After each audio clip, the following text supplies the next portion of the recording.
सर्वेभ्यः नमो नमः। श्रूयते? सर्वेभ्यः नमो नमः। अहम् अस्मि ललिता श्रीनिवासन्, महोदयस्य छात्रेषु अन्यतमा अस्मि अहं। दशवर्षेभ्यः पूर्वम् अहं महोदयेन सह मम संस्कृतयात्रा आरब्धः। संस्कृतभारत्याः प्रथा अनुसारमेव दशदिनात्मकशिबिरं महोदयः सञ्चालितवान्। तत् अहमपि भागं कृतवती। अनन्तरं सत्वरमेव पत्रालयद्वारा संस्कृतपठने महोदयः माम् अयोजित। तदानीमेव 5 पुस्तकानि, गीतासोपानस्य 5 पुस्तकानां पाठनमपि महोदयः आरब्धः। तदा भगवद्गीता श्लोकानाम् उच्चारणमपि युगपत् भवति स्म। तदानीं दिनत्रयं महोदयः आगच्छति स्म। प्रप्रथमम् अहं बहु क्लेशम् अनुभवामि स्म। अहं चिन्तितवती न करोमि, त्यजामि इति। किन्तु महोदयस्य निष्ठा, प्रेरणा, निष्कामभावना सर्वं माम् आकर्षति। प्रथमपुस्तकस्य समापनानन्तरं तदानीमेव अहं दृढनिश्चयं कृतवती, कदापि संस्कृतं न त्यजामि। कथमपि 5 पुस्तकानां पठनम् अभवत्। तावता चतुर्दशाधिक-2000तमे वर्षे पाठनम् अभवत्। अनन्तरं महोदयः अत्र कञ्जूर्मार्ग् नगरं गृहपरिवर्तनं, महोदयस्य गृहपरिवर्तनम् अभवत्। अहं चिन्तितवती इतः परं स्थगनमेव भवति। महोदयः उक्तवान्, न, मम जीववायुः संस्कृतमस्ति, कदापि स्थगनं न भवति, अहं निश्चयेन आगमिष्यामि। किन्तु सप्ताहे एकवारमेव आगमिष्यामि, सप्ताहे दिनत्रयं न आगमिष्यामि इति। तदनुसारमेव तदानीम् आरभ्य 24 वर्षपर्यन्तं सम्यक्तया पाठनम् अभवत्। अस्मिन् दशके सञ्जय उवाच पुस्तकस्य पठनं, महोदयेन निर्मितं संस्कृतम् संस्कृतं ब्लाग्, तत्र आख्यानानि आसीत्। अनन्तरं सुगन्धः इति नाम्ना बहु पुस्तकम्। अतिरिक्तं तत् सम्भाषणसन्देशमासिका, सः कथाः सम्पादितव्यं सर्वं महोदयस्य सहायेन सर्वं उक्तवन्तः। अनन्तरं किन्तु तदा किम् अभवत्, मम केवलं मम न, सर्वेषां एवं विधेन पठनेन शब्दसङ्ग्रहणं, व्याकरण ज्ञानवर्धनम्, केवलं तत् न, महोदय संस्कृते दिने दिने आसक्तिः अपि संस्कृतपठने दिने दिने वर्धते स्म। एवं विधेन तत् सर्वम् अतिरिक्तं महोदयस्य अधीने वयं एतदपि गणेशपञ्चरत्नं, भजगोविन्दं, सर्वेषाम् अन्वयं, श्लोकानामपि अन्वयमपि कृतवन्तः। दशवर्षं एतस्मिन् 10 वर्षे अहं न वक्तुं शक्नोमि किं पठितवन्तः। सम्भाषणं महोदयस्य लक्ष्यमेव सम्भाषणम् आसीत्।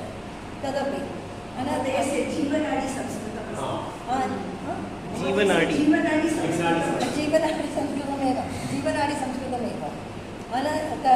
तदनन्तरं अहं किम् अभवत् महोदयः सदा एकवाक्यं वदति स्म, संस्कृतभाषा देवभाषा अस्ति, तत् पठनीयं, पठनम् अनिवार्यमेव इति बहुवारम् उक्तवान्। अस्मिन् अनन्तरं गच्छता काले महोदयेन सह मम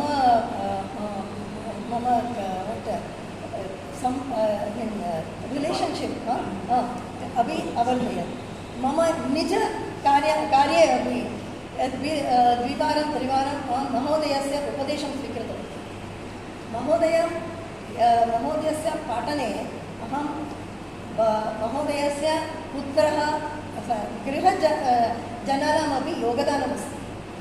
यदा शृङ्गेरिमठे आगच्छति स्म तदानीं ज्येष्ठपुत्रः कार्यानं प्रेषयति। लाक्डौन् यदा आरब्धं तदारभ्य स्नुषा सर्वं सङ्गणकं सर्वं सङ्गणकस्य सज्जता सर्वं कर्तुं ददाति। अनन्तरं बहुभ्यः यथोक्तं पूर्वं बहुभ्यः वर्षेभ्यः पूर्वं यदा महोदयः कालिफोर्निया देशं गतवन्तः तदानीं कनिष्ठपुत्रः स्नुषा तयोः गृहे ताभ्याम् इण्टर्नेट् कथं चालनीयं तदपि पठितवान्। सर्वम् अस्माकं पाठने बहु उपयोगकरम् आसीत्। एतादृशः पिता सदृशः जनः मम जीवने अहं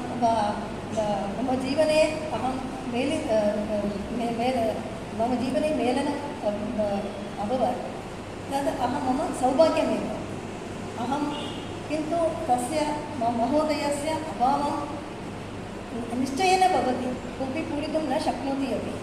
किन्तु भगवद्गीतायाः 27तमः श्लोकः अस्ति, जातस्य हि ध्रुवं मृत्युः ध्रुवं जन्म मृतस्य च तस्मात् अपरिहार्यते न त्वं शोचितुम् अर्हसि। तत् स्मर्तव्यं वयम्। आदिनमपि अहं महोदयस्य विषये वक्तुं शक्नोमि, किन्तु समयस्य अभावः मनसि स्थित्वा इदानीं समापयामि।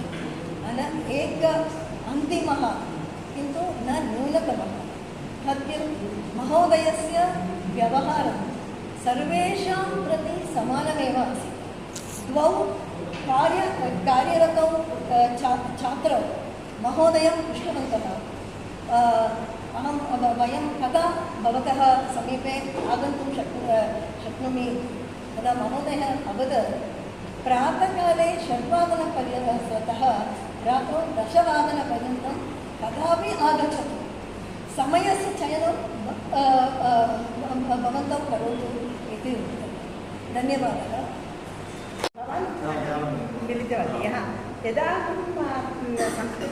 यद् महोदयस्य अहं छात्रा आसं, तैः सह अहं गीतासोपान सम्पूर्णपुस्तकं 4 पुस्तकानि सन्ति। तत् पूर्ण अध्ययनं तैः सह एव कृतवती। प्रति सप्ताहे 3 वारं वर्गः अभवत् तस्मिन् समये। परन्तु यदा अहं कार्यालये आसम्, अहं किञ्चित् विलम्बेन एव सर्वदा वर्गे आगच्छति स्म। परन्तु एण्ड् आल्सो पूर्वमेव यदा सम्पूर्णं न भवति तत् पूर्वम् एव अहं गृहमपि गच्छति स्म। परन्तु यदा कदापि सः न प्रकटीकृतवान् किमर्थं भवती शिक्षकः प्रथमम् आगच्छति, छात्राः विलम्बेन आगच्छति इति कदापि न उक्तवन्तः। इदानीमपि अहं किञ्चिदपि संस्कृताध्ययनम् अहं करोमि, पाठयामि अपि। तत्सर्वं तैः एव दत्तं।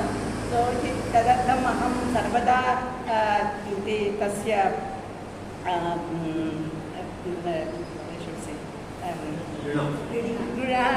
ऋणी अस्मि। परन्तु कृतज्ञा अस्मि। परन्तु सः एकमेव तस्य एक वर्ड ही used to use, I am the kinkara of Samskrita Matuh, kinkara.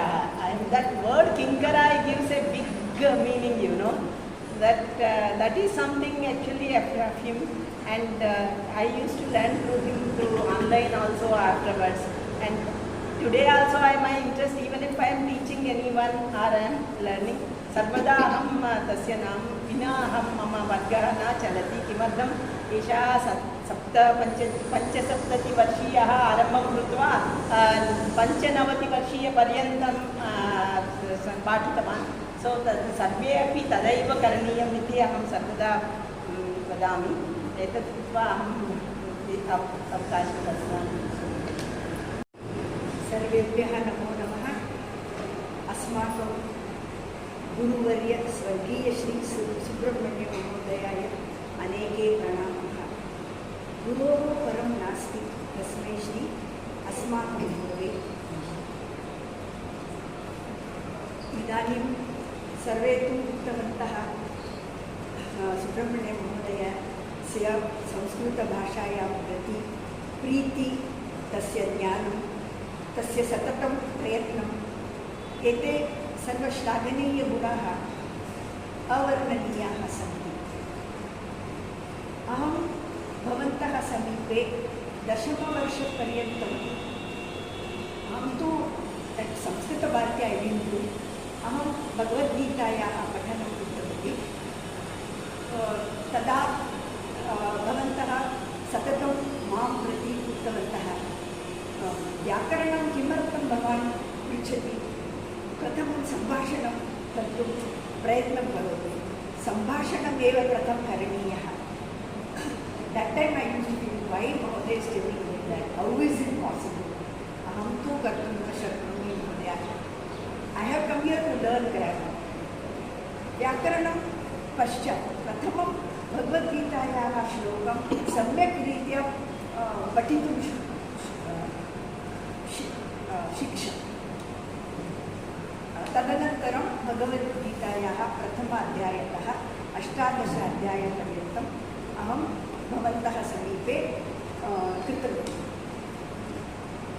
भवन्तः विषये बहवः, अहं तु मम भाषायाः न्यूनतायाः कारणात् किञ्चित् लघुवाक्येनैव वदामि। सः बहु सरलः, अतीव दयालु अन्तःकरणः, सत्यवादी च आसीत्। तदनन्तरं यदा अहं सदैव विलम्बेन एव वर्यः आगतः अस्मि, तदा सः उक्तवन्तः, विजयाः तु बहु कार्यमस्ति गृहे, अध्ययनकृते तस्याः समीपे समयः नास्ति। So I had lot of other responsibilities. So small jokingly how he used to tell me. So these are the things that is deeply embedded in my heart. So tasmai, he was an embodiment of all sadgunas. Sadgunan bhandarah, adarah अस्माकं गुरुवर्यः श्री सुब्रह्मण्य महोदयः आसीत् इति अहं वदेव चेत् अत्र अतिशयोक्तिः नास्ति। एतत् उक्त्वा अहं मम भाषणम् अत्र समाप्तं करोमि। सर्वेभ्यः धन्यवादाः। मम गुरुवे अनेके प्रणामाः। भवान् अस्मान् सर्वान् मार्गदर्शनं करोति इति अहं प्रार्थये। धन्यवादः। महोदयस्य विषये तत् श्रुत्वा मम मनसि अय्यर् महोदयस्य विषये बहु उत्कटश्रद्धाभावः जागृतः अस्ति। तर्हि मराठीभाषायाम् एका पङ्क्तिः अस्ति, समर्थ रामदास स्वामी उक्तं, तत् अस्ति, मरावे तर्हि कीर्तिरूपे उरावे। तत् अर्थं भवते सर्वे जानन्ति। तर्हि अहं कदापि महोदयं न मिलितवती, मम भाग्यमपि न आसीत्, परन्तु तस्याः श्रद्धाञ्जलिकार्यक्रमं पवै मध्ये अस्ति। अहं येन कारणेन अहं तस्य विषये, भवतः विषये जानीमः। तर्हि एतदपि मम भाग्यमस्ति। कुत्र वयं प्रेरणा प्राप्यामः, तर्हि एतत् अनुभवः मम कृते प्रेरणादायी अस्ति। इदानीं तु वयं षष्ठवर्षः अपि न अभवत्, तर्हि वयं चिन्तितं कथं कार्यं करणीयं, कथं करणीयम्। इदानीं तु शिरोवेदना अस्ति, शरीरवेदना अस्ति, कथं करणीयं। परन्तु महोदयस्य अनुभवं श्रुत्वा वयं बहु प्रेरिताः जाताः। तर्हि तस्य आत्मा बहु सन्तुष्टः भवति इति मम चिन्तनं। सर्वे अत्र आगत्य तस्य विषये बहु सम्यक् अवदन्। तर्हि तस्य ब्लाग् अस्ति, तत्र एका कथाम् अहं पठामि। बुद्धिमान् विरुद्ध बलवान्। बुद्धिमान् विरुद्ध बलवान्। एकः बुद्धिमान् अपरः बलवान्।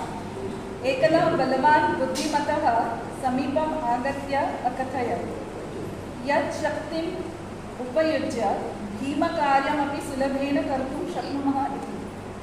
एतत् श्रुत्वा द्वितीयः उक्तवान्, भवते सह संयोगं कुर्वतः पूर्वम् अहं भवतः शक्तेः प्रमाणं द्रष्टुम् इच्छामि। तदा बलवता उक्तं यत् सः एकदा एकां बृहत्शिलाम् एकेन हस्तेन उत्थाय नगरस्य भित्त्याः अपरभागे अनायासेन क्षिप्त्वा स्वबलस्य प्रदर्शनं करिष्यामि इति। इदानीं बुद्धिमत्ता उक्तं यत् भवान् प्रप्रथम् अयं करवस्त्रं भित्त्याम् अपरमार्गं क्षिप्त्वा भवतः बलं प्रदर्शयतु इति। बलवान् औदासीन्येन करवस्त्रं स्वीकृत्य क्षिप्तवान्, परं वायुवेगकारणातः तत् तं प्रति एव प्रत्यागतम्। बलवतः मुहुर्मुहुः प्रयत्नं तदेव फलम् आनयत्। इदानीम् अस्माकं बुद्धिमान् एकं शिलाखण्ड करवस्त्रेण बद्ध्वा करवस्त्रं क्षिपितवान्। शिलाखण्डस्य भारेण करवस्त्रं प्रकृत्या एव भित्त्या अपरमार्गे अपतत्। एतद् दृष्ट्वा बलवान् पराजयम् अङ्गीकृतवान्। कथायाः सारांशं भवति, केवलं शक्तिः एव पर्याप्तं न भवति, बुद्धिरपि भवति चेदपि वरम् अस्ति। धन्यवादः। 2017 वर्षे अहं कोविदपरीक्षायाः कृते सिद्धता कुर्वती आसम्। तदा महोदयेन सह मिलितवती। तस्य नेतृत्वे उत्तमतया कोविदस्तरं पूर्णं कृतवती। अधुना आङ्ग्लभाषायां वदामि, क्षम्यतां, because of lack of this thing I was just. Then when COVID took over the world, we, a group of 6 students, Kanan, Lalita, then Aparna, Chitra, Swati and me, who were all at different levels of learning, decided to continue on learning online. And Indira Mahodaya used to help Acharya many times because he had eyesight issues. So we started to learn to do the Anvaya of the shlokas of the Bhagavad Gita.